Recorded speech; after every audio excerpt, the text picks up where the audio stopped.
Et le premier fait du jour, c'est évidemment ces fouilles macabres qui ont lieu du côté de Cagnac-les-Mines dans le cadre de l'affaire Cédric Jubilard qui ne cesse décidément ces dernières semaines de se retourner. On a en réalité en permanence des rebondissements dans cette affaire avec cette fois-ci des ossements qui ont été retrouvés il y a quelques heures. Ils sont actuellement en direction de Paris pour être examinés en espérant que les indices et les indications données par Cédric Jubilard lui-même puissent nous faire avoir fait découvrir en tout cas le corps de Cédric Jubilard, le corps de Delphine Jubilard. Bonjour maître Malika Achmani. Bonjour. Merci beaucoup d'être avec nous ce matin. Vous êtes avocate de Louis et Elia qui sont les enfants de Delphine et Cédric Jubilard. Ce corps de Delphine Jubilard, ça fait des années et des années qu'on l'attend. Des ossements ont donc été découverts. Cédric Jubilard a visiblement donné des indications. Il était sur place au moment des fouilles. Quel est l'état d'esprit de l'avocate que vous êtes ce matin et surtout de votre réaction vis-à-vis des enfants qui, j'imagine, attendaient peut-être cela de manière très importante? Ça a été un soulagement, une joie pour eux. En fait, une joie, c'est toujours particulier d'utiliser ce terme-là, en fait, parce qu'on se dit que ça reste une mère qui est décédée, mais une joie parce qu'on se dit que ça va peut-être permettre un début de deuil, un début de reconstruction. J'ai envie de dire une sépulture pour se recueillir, c'était important. En tout cas, c'était une demande pressante de l'aîné. Voilà. Et quand vous exprimez la joie, ça veut dire que dans les conversations que vous avez pu avoir avec les enfants de Delphine et Cédric Jubilard, plusieurs fois, ils ont manifesté l'envie, même si ça amène la conclusion bien sûr que leur maman a disparu, de savoir où est-ce qu'elle était et d'assister enfin en tout cas de rentrer en deuil par quelque chose comme un enterrement, une sépulture. Oui, c'est quelque chose d'important. Parce qu'il n'y avait pas de doute, il s'est passé du temps, pas de doute dans l'esprit des enfants et c'était important déjà de savoir les causes du décès. Aujourd'hui, on ne sait pas encore, on sait à peu près. On n'a pas les déclarations de Cédric Jubilard et c'était important aussi de pouvoir se recueillir sur une tombe. Et c'est quelque chose qui a été répété à plusieurs reprises par Louis, qui a été demandé à son père. Donc et on imagine à quel point c'est important en effet d'avoir un lieu où on peut se recueillir quand on est enfant et qu'on a perdu sa maman si jeune. J'aimerais aussi qu'on revienne sur ce qui s'est passé tout au long de ces dernières semaines avec d'abord cette lettre adressée à ses avocats, puis Cédric Jubilard qui donne des indications apparemment qui devant la juge ou devant les enquêteurs a exprimé des regrets très forts. Est-ce qu'il y a encore un risque, parce que vous connaissez le profil de Cédric Jubilard, maître, est-ce qu'il y a encore un risque ou est-ce que vous le craignez? Est-ce qu'il y a une petite part intime de vous qui le craint, qu'à nouveau, il vous mène en bourrique, à nouveau, il raconte n'importe quoi? Alors j'espère qu'il va être à la hauteur parce qu'il dit qu'il fait tout ça pour la famille et notamment pour ses enfants. Aujourd'hui, il y a une réalité, c'est qu'il nous a prouvé que il y avait une avancée. Il a dit très clairement où était le corps de Delphine. Donc je pense que c'est important.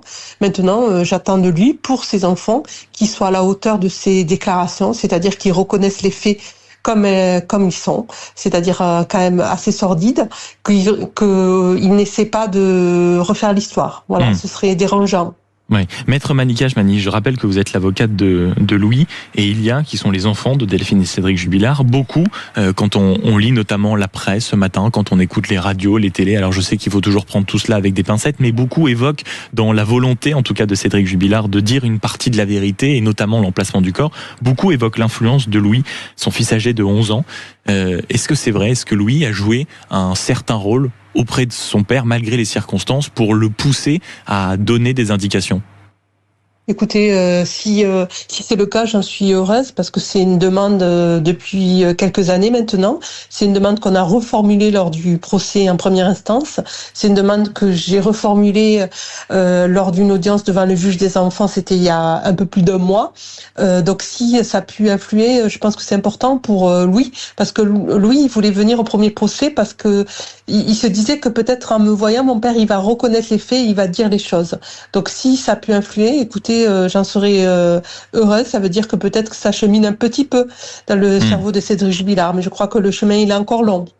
Vous parlez du chemin long, notamment sur la vérité. Tout à l'heure, vous lui demandez, maître Malika Achmani, d'une certaine manière, vous lui demandiez d'être à la hauteur de cette situation, puisqu'apparemment il fait ça pour la famille, de dire la vérité, rien que la vérité. Certains de vos confrères, quand même, dans cette sordide affaire, évoquent le fait que de toute façon, maintenant, il cherchera à brouiller les pistes. Il nous expliquera qu'il n'aura pas fait exprès, que le corps, malheureusement, ou ce qu'il en reste avec les os, ne permettra jamais vraiment d'identifier les circonstances de la mort.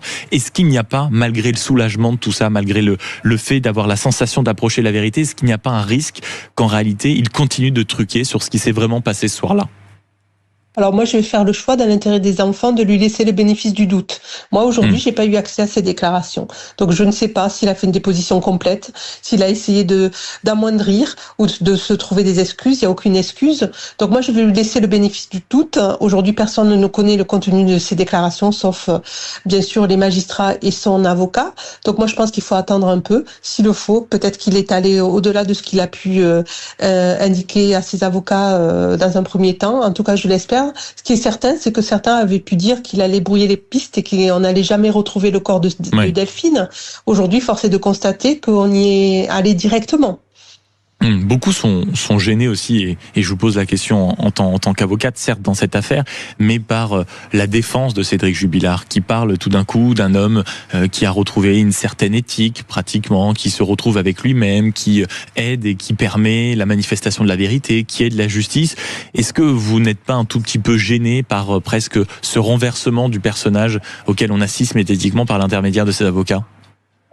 Je crois qu'il faut pas faire comme si les 5 ans n'avaient pas existé, en fait.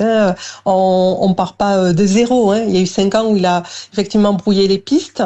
Moi, j'ai du mal à croire maintenant que tout a changé. Moi, ce que je sais, c'est qu'il y a un mois, je l'ai interpellé. Il ne m'a pas répondu lorsque je lui ai demandé où était le corps de Delphine pour lui.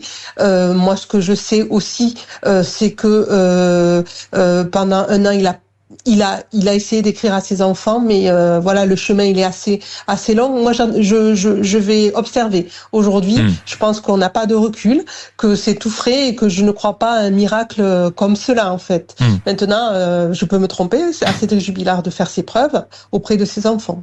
Et auprès de ses enfants, et puisqu'on parlait de l'influence des enfants dans cette aide à la manifestation de la vérité, on parle aussi d'une autre influence qui serait celle visiblement de sa nouvelle compagne. Est-ce que vous, en tant qu'avocate dans cette affaire, vous avez des indices aussi qui iraient dans cette direction, une nouvelle compagne qui le pousserait à avouer, qui le pousserait à agir toujours dans l'intérêt de la manifestation de la vérité?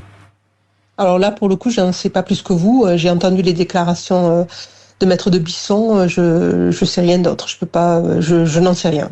Dernière question, Maître Malika Achmani, c'est forcément le procès le 21 septembre en appel qui devait avoir lieu, avec cette succession de révélations, cette succession de retournements quand même à chaque fois de situation. Est-ce que vous pensez que le procès pourra avoir lieu le 21 septembre, ou comme beaucoup actuellement d'avocats dans ce dossier, vous dites de toute façon il sera forcément repoussé, on ne peut pas tenir un procès avec tout ce que cela implique dans de telles circonstances? Moi, j'ai souhaité vraiment que ce procès se maintienne. Je l'ai souhaité dans l'intérêt des enfants parce que il faut du temps pour les préparer. Que un procès, c'est aussi pouvoir passer à autre chose. En tout cas, essayer d'avancer. Bien évidemment, qu'on n'oublie pas. On n'arrête pas, on recommence pas à zéro à partir de là, mais bien sûr que ça permet d'avancer. Et aujourd'hui, force est de constater, c'est que je ne crois pas qu'il puisse se tenir. Il y a trop de choses à faire, trop peu de temps. On est en période estivale, je n'y crois pas. Alors maintenant, je me dis, on a le corps, c'est déjà ça. Tant pis, les enfants vont attendre un petit peu. L'idée, c'est qu'il y ait une justice de qualité, pas qu'elle soit expéditive. C'est dans l'intérêt des personnes. Les derniers retournements, peut-être prenons notre mal en patience pour que justement le procès, quand il se tiendra en appel, puisse bénéficier de tous les éléments et de toutes les conditions. Oui, bien sûr, parce que dans quelques années, les enfants, ils auront des questions, il faut qu'on puisse leur répondre, et que pour cela, il faut que le travail soit bien fait. Donc non, je suis pas pour expédier les choses pour que le procès se tienne à tout prix, mais j'aurais aimé que ça se maintienne. Merci beaucoup, Maître Malika Ajmani, d'avoir été avec nous, avocate de Louis et Ilia, qui sont les enfants de Delphine et Cédric Jubilard, après ces fouilles, il faut bien le dire, macabres, du côté de Cagnac-les-Mines, dans le cadre de cette affaire de Cédric et Delphine Jubilard, après l'assassinat notamment de ce qu'on pense être un assassinat bien sûr de Delphine Jubilard. C'est des os qui ont été retrouvés à près de 10 km de leur domicile et des os qui sont actuellement en direction de Paris pour qu'ils puissent être examinés, pour qu'on puisse avoir la certitude que oui, ce sont bien les débuts d'ossement de Delphine Jubilard, et espérer que dans les prochaines heures, dans les prochains jours, peut-être aller dans les prochaines semaines, on puisse avoir ce qu'on les avocats appellent la manifestation de la vérité, c'est-à-dire des indices sur ce qui s'est réellement passé ce soir du 15 et 16 décembre, il y a maintenant quelques années, dans l'intimité du couple. Qu'est-ce qui s'est réellement passé? Élément de réponse que vous pourrez bientôt, bien sûr, suivre sur Sud Radio dans les prochaines semaines et dans les prochains jours. Pour le moment, il est 10h16. Notre autre fait du jour s'intéresse à ce qui se passe dans nos hôpitaux. Une fois n'est pas coutume, vous savez que par ces fortes chaleurs, nos soignants sont en première ligne. Et alors là, le gouvernement avait sorti le grand jeu. On débloque des crédits, près de 100 millions. On débloque des climatiseurs. On va tout faire livrer dans les temps. Bon, il suffit de s'intéresser un tout petit peu à la situation pour s'apercevoir que tout cela n'est pas vrai. En tout cas, c'est beaucoup plus complexe. Les hôpitaux crèvent toujours de chaud. Les soignants, c'est pareil. Quant au crédit, quant aux climatiseurs et quant aux équipements qui avaient promis d'être livrés, en réalité, c'est que dalle, c'est nada, c'est niet. On va donc s'intéresser à la réalité de la situation dans un instant. À tout de suite. Sud Radio, les débats de l'été, 10h-13h, Maxime Liédot. 10h19 sur Sud Radio, on poursuit notre balade dans les faits du jour, l'actualité encore brûlante en cette matinée, et on va s'intéresser, alors que les fortes chaleurs sont encore largement présentes sur toute la France, on va se plonger dans la réalité des hôpitaux, parce que rappelez-vous, ils avaient dénoncé leur situation avec un système D, des couvertures de survie uniquement pour éviter que le soleil passe par-dessus les fenêtres, des salles de maternité sous près de 40 degrés, des soignants qui étaient clairement en train d'étouffer, et alors là, le gouvernement avait sorti le grand jeu d'échecs, de la mobilisation, des climatiseurs livrés. Est-ce que tout cela, alors que maintenant ça fait plus de 3 semaines qu'on en parle, est-ce que tout cela a pu avancer? On va en parler avec vous, Yann Grival, bonjour. Oui, bonjour. Merci beaucoup d'être avec nous ce matin. Vous êtes le représentant force ouvrière du centre hospitalier de Langres en Haute-Marne. C'est vrai que ça fait plusieurs semaines qu'on nous parle de climatiseurs qui seraient livrés. On a entendu Maud Bréjon notamment évoquer cette livraison de 30 000 climatiseurs. On se rappelle également de cette enveloppe de 100 millions d'euros pour des équipements de rafraîchissement. Aujourd'hui, la situation en France et notamment près de chez vous du côté du centre hospitalier de Langres, elle en est où ? La situation n'est pas bonne. Alors oui, il y a des effets d'annonce. Alors nous, on a pu recevoir 20 climatiseurs. Ça va permettre de créer des petits îlots de chaleur, mais ça ne règle pas le problème de fond. Malheureusement, le problème de fond, c'est que nos bâtiments ne sont pas compatibles avec les fortes chaleurs. On a dans le centre hospitalier de Langres, il y a un EHPAD qui n'est pas vieux, qui est de 2010. Donc qui avec de l'isolation et des baies vitrées, mais des baies vitrées où il n'y a pas de volets. Donc effectivement, le système D, les couvertures de survie. Alors on a réussi, parce que c'est pas parce que la canicule est aujourd'hui qu'on ne s'est pas préoccupé du souci avant. On a fait mettre des petites protections, mais ça reste quand même très aléatoire. Il doit y avoir un vrai plan. C'est ce qu'on a demandé à notre direction depuis 2 ans. Ça avance que trop doucement. C'est d'avoir un vrai plan de maintien des températures dans les bâtiments, qui soit compatible et avec les soins et avec le travail, c'est-à-dire aux alentours de 26 à 28 degrés maximum, puisque on sait que les risques de coups de chaleur lorsqu'on a un travail physique sont augmentés à partir de 28 degrés. Donc il faut malheureusement le manque de moyens matériels et humains dans les hôpitaux, c'est ce qu'on dénonce depuis des années. C'est malheureusement pas nouveau. Dès qu'on a un petit plus, on est content, mais c'est vraiment loin de ce qu'il faudrait. Mais Yann Grival, ce qui est épatant d'une certaine manière, pardon de le prendre comme ça, c'est que quand on s'intéresse à la situation, on avait quand même l'impression que là, ça y est, il y a un mois, avec les premiers gros épisodes caniculaires, le gouvernement avait pris conscience de certaines choses, il s'était renseigné, voilà, pour ouvrir des enveloppes, pour faire livrer des climatiseurs. Certains dénoncent pourtant une grande improvisation, c'est-à-dire que personne n'est en capacité de dire quoi que ce soit. Ah oui, tout à fait, c'est vraiment ça, c'est la grande improvisation là dans les hôpitaux. Tout à fait, on est dans de la gestion à la petite semaine dans le système de santé.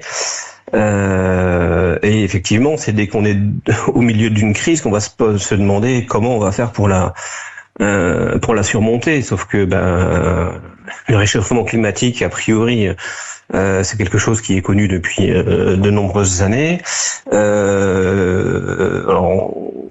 Mais c'est pas que dans les hôpitaux, personne ne s'est finalement trop inquiété des effets, et c'est quand ils sont là qu'on s'en inquiète. Non, mais là même sur l'organisation, on va dire de l'urgence, si on peut en parler comme ça. Quand apparemment on vous appelait pour savoir, oui, mais les climatiseurs qu'on a commandés, oui, mais telle chose dont on nous avait parlé, apparemment au bout de la ligne, il y a un manque de réponse totale. Ça c'est vrai, ou il y a une grande improvisation parce que personne ne sait vraiment où ça en est, si c'est bien payé, si les crédits ont été débloqués. C'est à ce point-là?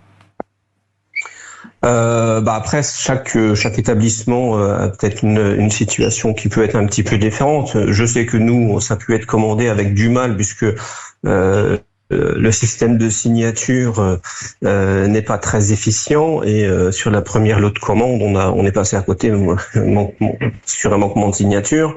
Ça s'est régulé parce que les équipes administrative de l'hôpital a fait le nécessaire pour pouvoir avoir les climatiseurs, donc ils ont été livrés avant-hier,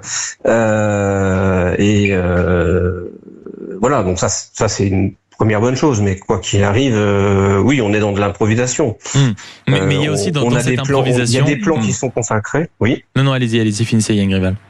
Il y a des plans qui sont consacrés aux situations sanitaires exceptionnelles. La chaleur en été, même si là on est sur quelque chose c'est quelque chose qui aurait dû être de l'ordre de l'anticipable. Voilà, l'année dernière où on n'avait pas forcément de canicule, on avait déjà 35 degrés dans l'établissement. Alors, on pouvait un peu plus aérer la nuit. Sauf que dans un hôpital, entre sécurité et aération, c'est compliqué. Donc il faut un vrai plan de prévention et ça, c'est ce que vous demandez, Yann Grival. Mais ce qui est intéressant aussi quand on s'intéresse à ça, c'est vrai qu'il y a ce qu'on appelle un élément de langage dans la bouche du gouvernement. On parle de livraison de climatiseurs. Moi, naïvement, quand j'entendais notamment Maud Bréjon parler de livraison de climatiseurs, je me suis dit tiens, d'une certaine manière, l'État a un stock puis est en train de le livrer aux hôpitaux. Alors pas du tout. C'est en réalité les hôpitaux qui sont obligés de passer des commandes, puis ensuite de régler les appareils, puis éventuellement après vous serez remboursé, c'est ça? C'est ça. C'est on est loin de la livraison en réalité. Il y aura, oui, c'est ça. Alors ils ont parlé de 100 millions d'euros, mais 100 millions d'euros, c'est une goutte d'eau vu l'ampleur de ce qu'il y aurait à faire. Et ces 100 millions d'euros en un one shot, dans un même temps, on retire 5 milliards, on retire beaucoup plus, 5 milliards d'euros pour l'ensemble du système de santé. Donc c'est avec un gouvernement qui gère la manière de cette façon-là, on va dans le mur, on y est déjà. Ouais. Et est-ce que, outre bien sûr la condition des soignants, la condition forcément aussi des patients, on a beaucoup parlé des maternités avec des mamans qui étaient obligées d'accoucher par 40 degrés, ce qui est quand même toujours une situation quand on l'entend assez surréaliste, mais il y a aussi d'autres conséquences, par exemple les fortes chaleurs qui dans certains hôpitaux provoquent forcément un gaspillage de médicaments parce que ces derniers ne supportent rien, donc on est obligé d'en jeter une certaine quantité. Ça aussi vous en avez entendu parler, je ne sais pas si c'est le cas du côté du centre hospitalier de Langres ou ailleurs, mais ça c'est une réalité. Tout à fait. On a des médicaments qui doivent rester à température ambiante. Alors quand la température ambiante dépasse l'excessif, effectivement, ça va pas. Et puis parfois on a aussi des frigos qui lâchent. de cette température, où là, effectivement, soit c'est des médicaments qui sont au frais, soit c'est des repas qu'il faut jeter, parce que quand il fait 12 degrés dans un frigo, on peut pas, les denrées, elles sont plus bonnes à la consommation. Donc, oui, heureusement que les agents hospitaliers sont de bonne composition et font le maximum pour surtout, faire tenir un système qui voilà. Oui, c'est ça. Heureusement qu'on a des soignants, du personnel hospitalier, un personnel médical courageux et qui est dévoué à sa tâche pour supporter de telles conditions de travail. Ça, il faut le préciser. Et je vous remercie d'avoir été avec nous, Yann Grival, représentant force ouvrière du centre hospitalier de Langres en Haute-Marne, pour cette situation où la climatisation des hôpitaux, malgré les propos du gouvernement de livraison de clim, de déverrouillage de certaines enveloppes budgétaires, ben regardez, on en est encore visiblement dans ce qu'on appelle toujours dans la bouche de certains le meilleur système de santé au monde, mais dans une situation absolument hallucinante. Il est 10h28, dans un instant, les débatteurs entrent en studio, on va